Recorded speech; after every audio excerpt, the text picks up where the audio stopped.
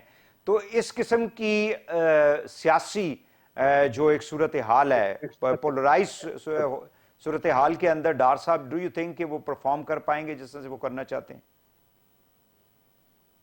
دیکھیے میں تو اشارہ یہ لیتا ہوں کہ اگر پی ٹی آئی والے بہت ہی زیادہ گھبرا رہے ہیں ڈار صاحب سے، تو اس کا مطلب یہ ہے کہ ان کو ڈر اس چیز کا ہے کہ کہیں ڈار صاحب ڈیلیور کرنے میں کامیاب نہ ہو جائیں۔ ان کا خیال ہے کہ پی ایم ایل این اپنا ایک بہت زبردست پلیئر جو ہے اس کو سامنے لے کے آئے ہیں، اور اگر وہ کامیاب ہوتے ہیں تو پھر پی ٹی آئی کو ایک بڑی شکست کا سامنا کرنا پڑتا ہے۔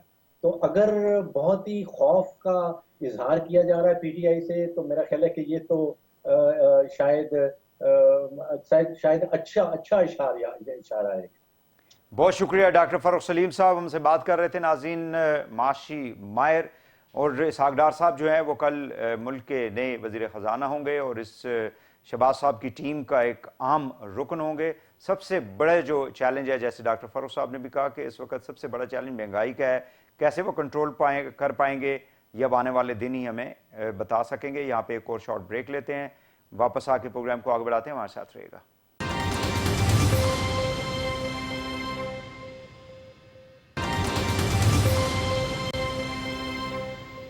یہ ایک اہم معاملہ ہے اور بہت بڑا ایک سوالی نشان ہے۔ کون آئے گا پاکستان کے وزیر اعظم سے وزیر اعظم ہاؤس میں ملنے؟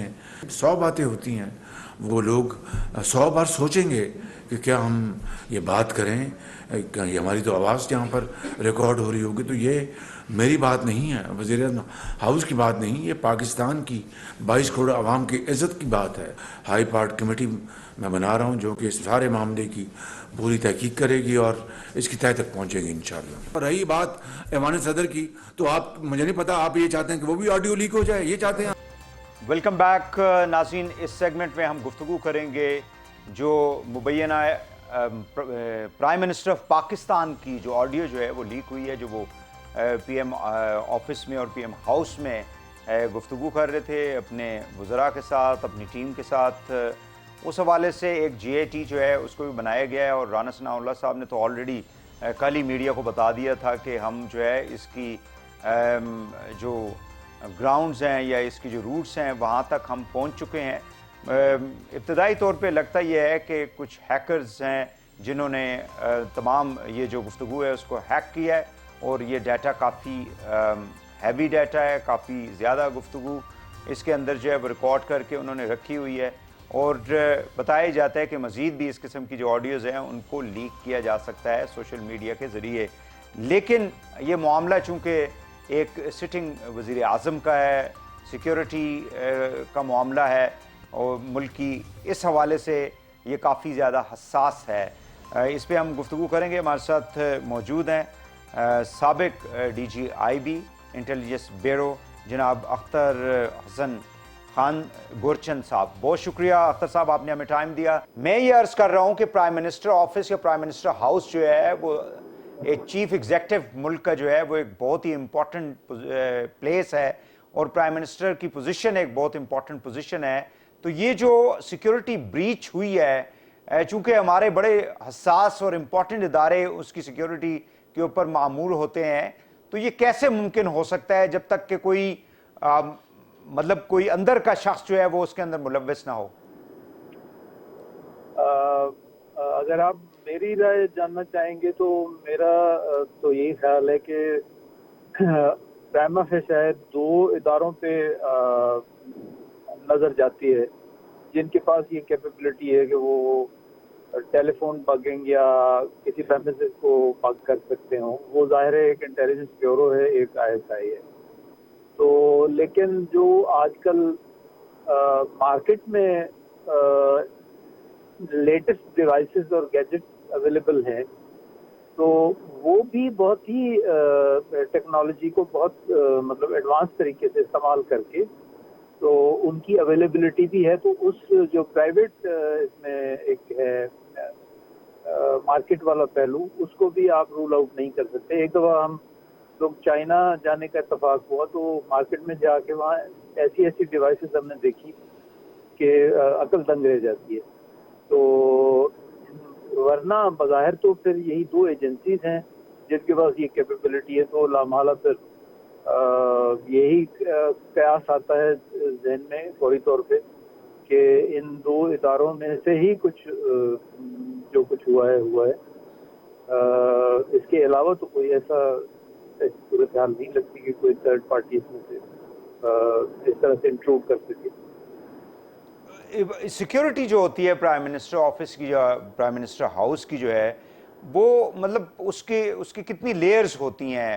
ظاہر ہے کہ آپ ایک بڑے امپورٹنٹ ادارے کو ہیڈ کرتے رہے ہیں، اور وہی ادارہ جو ہے وہ پرائم منسٹر کی سیکیورٹی کے اوپر معمول بھی ہوتا ہے. تو وہ کتنی لیئرز ہوتی ہیں کہ اس قسم کا کام جو ہے وہ ان تمام لیئرز کو کراس کر کے کوئی بھی شخص جو ہے یا کوئی ہیکر ہے یا ڈیوائس جو ہے اس کو کہیں پہ انسٹال کی جا سکتی ہے؟ دیکھیے، یہ جو ہمارے سپریم ادارے ہیں جیسے ایوان صدر ہے یا وزیر اعظم ہاؤس ہے، وہ تو وہاں پہ آئی پی سیکیورٹی کی رسپانسبلٹی نہیں رکھتی. وہاں تو جو سیکیورٹی رسپانسبلٹیز ہیں وہ تو ملٹری سیکٹری ہوتے ہیں وہاں پہ.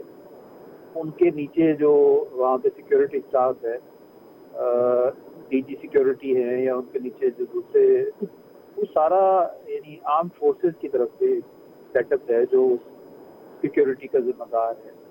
لیکن یہ جو بگنگ ہوتی ہے تو وہ جو روٹین کی ڈیلی روٹین کی سیکیورٹی میں اور اس طرح کی بگنگ اگر کہیں ہوتی ہے تو اس میں بہت فرق ہوتا ہے. ٹھیک. یعنی جو ایک فوجی اہلکار باہر گیٹ پہ کھڑا ہے یا جو انٹرنل سیکیورٹی کے لیے وہاں ڈیوٹی دے رہا ہے وہ اس کو نہیں پتہ چلے گا اگر اندر کا اسٹاف کا کوئی آدمی جا کے کوئی بگنگ ڈیوائس یا اس طرح کا. ظاہر ہے اندر اپنے اسٹاف پہ تو کوئی وہ نہیں ہوتا, وہ سارے سیکیورٹی کلیئرڈ ہوتے ہیں. ان میں سے اگر کوئی بندہ اس طرح کی حرکت کرے تو پھر یہ باہر کھڑا ہوا کوئی فوجی یا کوئی بھی سیکیورٹی کا آدمی نہیں پتہ چل سکتا کہ اندر کیا ہو رہا ہے. تو وہ بات تو وہی آتی ہے گھوم پھر کے, کیا تو جس نے وہ اندر کا ہی کوئی آدمی ہے جس نے یہ سیکیورٹی کلیئرنس ہوتے ہوئے یہ سب کو اس طرح کی حرکت کی ہے. کہ دیکھیں نا, دو طرح کی بگنگ ہوتی ہیں جی. ایک تو ٹیلی فون کانورسیشن ہے جیسے پرائم منسٹر کی اور ان کے جو پرنسپل سیکرٹری ہیں ان کے درمیان گفتگو ہو رہی ہے. یہ تو ٹیلی فون بگنگ ہے, دونوں سائڈ سے آپ سن رہے ہیں کہ دونوں لوگ کیا کہہ رہے ہیں. ٹھیک. ایک پریمیسز میں بھی پریمیسز کو بھی بگ کر لیتے ہیں, جیسے 5-6 لوگ گفتگو کر رہے ہیں, وہ ٹیلی فون پہ تو نہیں کر رہے, ظاہر ہے وہ کسی کمرے میں. جی ہاں بالکل, جی بالکل صحیح کیا. تو وہ جب ان کی گفتگو ریکارڈ ہو رہی ہے تو دیٹ مینس کہ وہ پریمیسز بگ ہوئے ہوئے, وہ ٹیلی فون بگنگ نہیں ہے. تو یہ بڑی چھوٹی سی ڈیوائسز ہوتی ہیں جو اس طرح کی بعض ہوسٹائل ایجنسیز بھی اس طرح کرتی ہیں. اندر کوئی بندہ پلانٹ کر کے اندر کے کسی آدمی کو برائب کر کے وہ وین اوور کر لیتے ہیں, اس کے ذریعے پھر وہ اس طرح کے کام کراتے ہیں. تو یہاں میرا نہیں خیال کہ کوئی ہوسٹائل ایجنسی نے اس طرح سے کرایا ہوگا. یہ تو جو کچھ ہے وہ مجھے اندر کا ہی کچھ معاملہ لگتا ہے. تو اس میں کائنڈلی مجھے یہ بتا دیں کہ اختر صاحب کہ یہ جو ٹیلی فون ٹیپنگ ہے یا ٹیلی فون کی کنورسیشن کو ریکارڈ کرنا ہے, وہ مطلب ہمارے جو ادارے ہیں وہ خاص کر جو آپ جس ادارے کو ہیڈ کرتے رہے ہیں, وہ کن مطلب اس کا پیرامیٹر کتنا ہوتا ہے؟ صرف گورنمنٹ آفیشل ہوتے ہیں یا اس کے اندر پولیٹیشینز اور باقی لوگ بھی اس کے اندر شامل ہوتے ہیں؟ دیکھیے, اگر آپ اسٹرکٹلی بائی بک جائیں تو پھر تو مطلب اس طرح کی تو کوئی گنجائش نہیں ہوتی رولز اور ریگولیشن کے حساب سے کہ آپ. لیکن یہاں تو آئے دن کنورسیشن جو ہے وہ باہر آ رہی ہوتی ہیں. تو یہ پھر یہ کہ یا تو پھر یہ جن سیلولر کمپنیوں سے لوگ لیتے ہیں سروس لیتے ہیں, پھر ان کو جا کے سو کریں, کہ کورٹ میں جا کے سو کریں ان کو. پھر بس وہ پھر ہے مطلب رولز ریگولیشنز اپنی جگہ پہ, پھر مطلب یہاں سے چلتا ہے.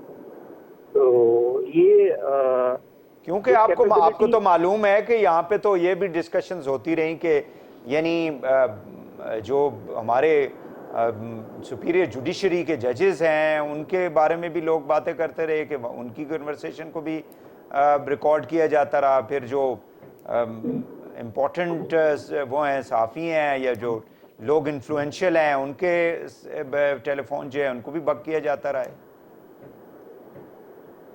اصل میں آپ اگر کیپیبلٹی کی بات پوچھیں تو شروع میں تو جو آئی بی ہے وہ ڈپینڈنٹ ہوتی تھی آئی ایس آئی پہ, یعنی ٹیلی فون ٹیپنگ جو ہے وہ ڈائریکٹلی یہ نہیں کر سکتے تھے. جو جی ایس ایم ڈیوائسز ہوتی ہیں, یعنی لینڈ لائن تو ہو گئی, آئی بی کے پاس کیپیبلٹی ہوتی تھی, لیکن جی ایس ایم جو جس میں موبائل ڈیوائسز ہے وہ تھرو آئی ایس آئی یہ لیتے تھے. تو بعد میں نے سنا تھا میرے ٹینیور کے بعد کہ آئی بی کو جی ایس ایم والی کیپیبلٹی پہ آ سکتا ہے. تو وہ تو آج کل ٹیکنالوجی اتنی ایڈوانس ہو گئی ہے کہ آپ ایون آپ موبائل سوئچ آف موبائل سے بھی آپ ساری ٹیپنگ کر سکتے ہیں اور آپ جو ہے وہ حاصل کر سن سکتے ہیں. تو ٹیکنالوجی تو بہت آگے چلی. چل صرف ایک سوال میں کہ یہ جو سٹنگ گورنمنٹس ہوتی ہے, ظاہر ہے کہ یہ ہمارے جو ادارے ہیں وہ گورنمنٹ سے باہر رہ کے تو کوئی بھی اس ادارے کے اندر جو بھی لوگ بیٹھے ہوئے ہیں آفیسرز ہیں وہ گورنمنٹ کے ڈائریکشن کے بغیر تو خود سے کچھ بھی نہیں کرتے. تو یہ گورنمنٹس جو پولیٹیکل گورنمنٹس ہوتی ہیں وہ انسٹیٹیوشنز کو اس طرح سے جو استعمال کرتی ہیں, پھر اس طرح کی آڈیوز جو ہیں وہ آ جاتی ہیں باہر. تو ڈو یو تھنک کہ the institutions should follow all the instruction of the governments? ہونا تو وہی چاہیے جیسے آپ کہہ رہے ہیں, بالکل ایسے ہونا چاہیے. یہ ٹیلی فون ٹیپنگ اور اس طرح کی جو بھی مانیٹرنگ ہوتی ہے اس کا استعمال تو اسٹرکٹلی نیشنل سیکیورٹی کے حوالے سے ہونا چاہیے, اور وہ جو پولیٹیکل ایلیمنٹ ہے اس میں, جیسے پولیٹیشنز کو مانیٹر کرنا یا جرنلسٹ کو یا ججز کو, وہ تو بالکل ہی ڈیزائربل نہیں ہے. لیکن گورنمنٹ جب اپوزیشن میں ہوتی ہیں تو سبھی رولز کو فالو کرنے کی اور پرنسپل کی بات کرتے ہیں, لیکن جب وہی لوگ گورنمنٹ میں آتے تو پھر انفارچونیٹلی وہی سب کچھ وہ بھی کرنے لگے. بٹ ڈو یو تھنک کہ اس طرح کی چیزیں حکومتوں کو بچا پاتی ہیں؟ بس وہ شارٹ ٹرم آپ کہہ لیں ان کو شاید کچھ ریلیف ملتا ہو یا بینیفٹ ملتا ہو, لیکن لانگ ٹرم میں تو آپ دیکھ لیں اب کتنا بڑا پنڈورا باکس کھل گیا. بہت شکریہ آپ کا, بہت شکریہ اختر حسن خان گورچند صاحب, تھینک یو ویری مچ. سابق ڈی جی آئی بی ناظرین ہمارے ساتھ تھے, اور یہ جو ظاہر ہے کہ ایک نیشنل سیکیورٹی, باقی جو لوگ ہیں سیاستدان ہیں ان لوگوں کی آڈیوز مختلف اوقات کے اندر ہم دیکھتے رہے, آتی بھی رہی ہیں سوشل میڈیا کے اوپر, لیکن چونکہ یہ پرائم منسٹر آف پاکستان کا معاملہ ہے اور یہ ایک امپورٹنٹ پوزیشن ہے جس کی سیکیورٹی جو ہے اور ان کی جو بھی ایکٹیویٹیز ہیں, کنورسیشن ہے, وہ امپورٹنٹ ہے. اس حوالے سے یہ سارا جو اس وقت معاملہ ہے جس کو کل ڈسکس بھی کیا جا رہا ہے نیشنل سیکیورٹی کے اندر, وہ اس کی اہمیت اس وجہ سے بڑھ جاتی ہے. آج کے لیے اتنا ہی. وحید حسین کو پروگرام سے اجازت دیجیے. اللہ حافظ.